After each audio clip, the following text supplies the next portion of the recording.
Hi hello ಎಲ್ಲರಿಗೂ ನಮಸ್ಕಾರ friends. ಇವತ್ತಿನ ವಿಡಿಯೋದಲ್ಲಿ ಪರ್ಫೆಕ್ಟಾಗಿ ಫ್ರೆಂಚ್ ಫ್ರೈಸ್ ಮನೆಯಲ್ಲಿ ನಾವು ಹೆಂಗೆ ಮಾಡ್ಕೋಬೋದು ಅಂತ ತೋರಿಸ್ತಾ ಇದ್ದೀನಿ.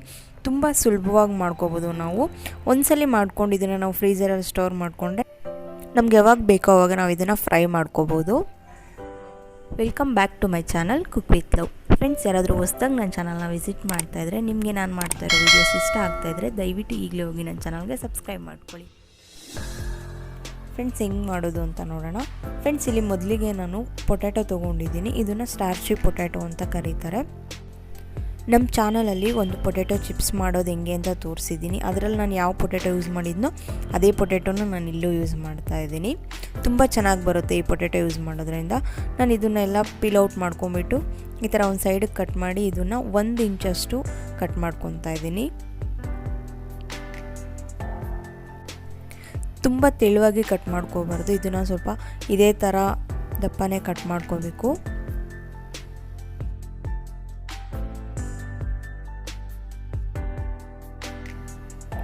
ನೋಡ್ಬೋದು, ಈ ಸೈಜಲ್ಲಿ ಕಟ್ ಮಾಡ್ಕೊಂಡ್ರೆ ಸಾಕು.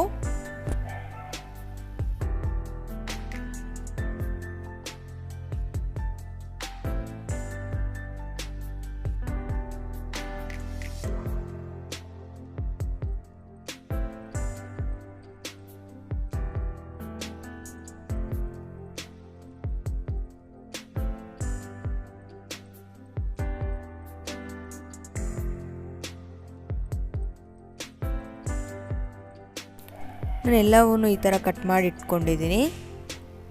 ನೆಕ್ಸ್ಟ್ ನಾನು ಇದನ್ನು ಒಂದು ಬೌಲಲ್ಲಿ ವಾಟರ್ ತೊಗೊಂಡು ಅದರೊಳಗಡೆ ಹಾಕ್ಕೊಂಡು ಇದನ್ನು ನೀಟಾಗಿ ತೊಳ್ಕೊತೀನಿ. 1-2 ಟೈಮ್ಸ್ ಅಷ್ಟು ತೊಳ್ಕೊಳ್ಬೇಕು. ಇದ್ರ ಮೇಲಿರೋ ಸ್ಟಾರ್ಚ್ ಎಲ್ಲ ಹೋಗುತ್ತೆ.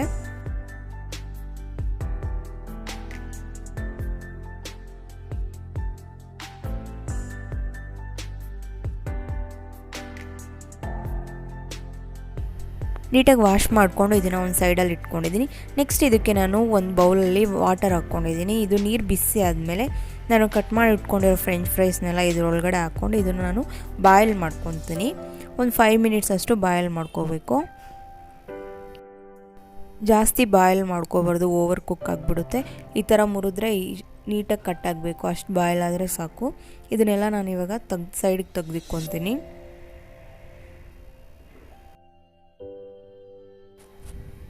ನಾನೊಂದು ಪ್ಲೇಟಿಗೆ ತೆಗೆದಿಟ್ಕೊಂಡಿದ್ದೀನಿ. ಇದನ್ನೆಲ್ಲ ಸ್ವಲ್ಪ ತಣ್ಣಗಾಗಬೇಕು.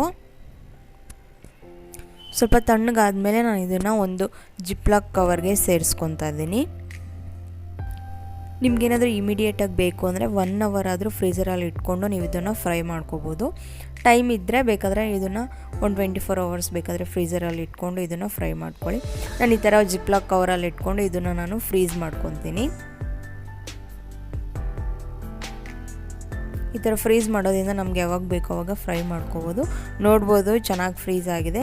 ಇದನ್ನು ನಾನು ನೆಕ್ಸ್ಟ್ ಡೇ ತೆಗೆದು ಇದನ್ನು ಫ್ರೈ ಮಾಡ್ತಾ ಇದ್ದೀನಿ. ನೆಕ್ಸ್ಟ್ ಆಯಿಲ್ ಬಿಸಿ ಆದಮೇಲೆ ಇದಕ್ಕೆ ನಾನು ಫ್ರೆಂಚ್ ಫ್ರೈಸ್ನ ಹಾಕ್ಕೊತಾ ಇದ್ದೀನಿ.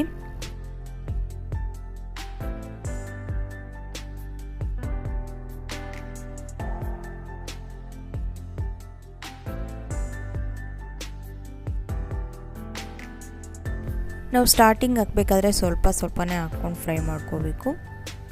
ನೆಕ್ಸ್ಟ್ ಈ ಸ್ವಲ್ಪ ಫ್ರೈ ಆದಮೇಲೆ ನಾನು ಇದನ್ನು ತೆಗೆದು ಪ್ಲೇಟ್ಗೆ ಇಟ್ಕೊತಾ ಇದ್ದೀನಿ. ನೀವು ಪ್ಲೇಟಲ್ಲಿ ಹಾಕಬೇಕಾದ್ರೆ ಯಾವುದೇ ಟಿಶ್ಯೂ ಪೇಪರ್ ಮೇಲೆ ಹಾಕಬಾರ್ದು. ಆಯಿಲ್ ಎಲ್ಲ ಅದು ಅಬ್ಸರ್ವ್ ಮಾಡ್ಕೊಂಡ್ಬಿಡುತ್ತೆ. ಇದನ್ನು ಇನ್ನೊಂದ್ಸಲಿ ಫ್ರೈ ಮಾಡಬೇಕು. ಅದಕ್ಕೋಸ್ಕರ ನೆಕ್ಸ್ಟ್ ಇನ್ನೊಂದ್ಸಲಿ ಆಯಿಲ್ ಚೆನ್ನಾಗಿ ಬಿಸಿ ಆಗಬೇಕು. ಆವಾಗ ನಾನು ಸೈಡಿಗೆ ತೆಗೆದಿಟ್ಕೊಂಡಿರೋ ಫ್ರೆಂಚ್ ಫ್ರೈಸ್ನ ಮತ್ತೆ ಸೇರಿಸ್ಕೊತಾ ಇದ್ದೀನಿ. ಇವಾಗ ಇದನ್ನು ಕಂಪ್ಲೀಟಾಗಿ ನಾನು ಫ್ರೈ ಮಾಡ್ಕೊತಾ ಇದ್ದೀನಿ. ಒಂದು 75% ಫ್ರೈ ಆಗಿದೆ ಅಂತ ಗೊತ್ತಾದಮೇಲೆ ನಾನು ಇದಕ್ಕೆ ಒಂದು ಸ್ವಲ್ಪ ಉಪ್ಪನ್ನ ಸೇರಿಸ್ಕೊತಾ ಇದ್ದೀನಿ. ಇಲ್ಲೇ ಉಪ್ಪು ಸೇರಿಸಾದ್ಮೇಲೆ ಇದನ್ನು ನಾನು ಚೆನ್ನಾಗಿ ಫ್ರೈ ಮಾಡ್ಕೊತೀನಿ.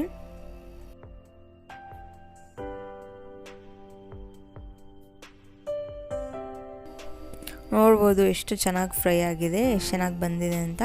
ನೆಕ್ಸ್ಟ್ ಇದನ್ನು ನಾನು ಇವಾಗ ಸೈಡಿಗೆ ತೊಗೊತಾ ಇದ್ದೀನಿ. ಇದು ಫ್ರೈ ಆಗಿದೆ, ಸಾಕು ಇಷ್ಟು ಫ್ರೈ ಆದರೆ. ಇವಾಗ ನಾನು ಟಿಶ್ಯೂ ಪೇಪರ್ ಮೇಲೆ ಹಾಕ್ಕೊತಾ ಇದ್ದೀನಿ. ಎಲ್ಲ ಫ್ರೆಂಚ್ ಫ್ರೈಸು ನಾನು ಇದೇ ಥರ ಫ್ರೈ ಮಾಡಿ ಇಟ್ಕೊಂಡಿದ್ದೀನಿ. ನೋಡ್ಬೋದು ಎಷ್ಟು ಈಸಿಯಾಗಿ ಮಾಡ್ಕೊಳ್ಬೋದು ಮನೆಯಲ್ಲೇ ಅಂತ. ತುಂಬ ಟೇಸ್ಟಿಯಾಗಿರುತ್ತೆ. ಫ್ರೆಂಡ್ಸ್, ನಿಮ್ಗೇನಾದರೂ ಈ ವಿಡಿಯೋ ಇಷ್ಟ ಆಗಿದರೆ ಲೈಕ್ ಮಾಡಿ, ಶೇರ್ ಮಾಡಿ. ಇನ್ನೂ ಯಾರೆಲ್ಲ ನನ್ನ ಚಾನಲ್ಗೆ ಸಬ್ಸ್ಕ್ರೈಬ್ ಮಾಡ್ಕೊಂಡಿಲ್ಲ ದಯವಿಟ್ಟು ಈಗಲೇ ಹೋಗಿ ನನ್ನ ಚಾನಲ್ಗೆ ಸಬ್ಸ್ಕ್ರೈಬ್ ಮಾಡಿಕೊಂಡು ಸಪೋರ್ಟ್ ಮಾಡಿ. ನೀವು ಈ ರೆಸಿಪಿನ ನಿಮ್ಮ ಮನೇಲಿ ಟ್ರೈ ಮಾಡಿ ನೋಡಿ. ತುಂಬ ಚೆನ್ನಾಗಿ ಮಾಡ್ಕೋಬೋದು, ತುಂಬ ಸುಲಭವಾಗಿ ಮಾಡ್ಕೋಬೋದು.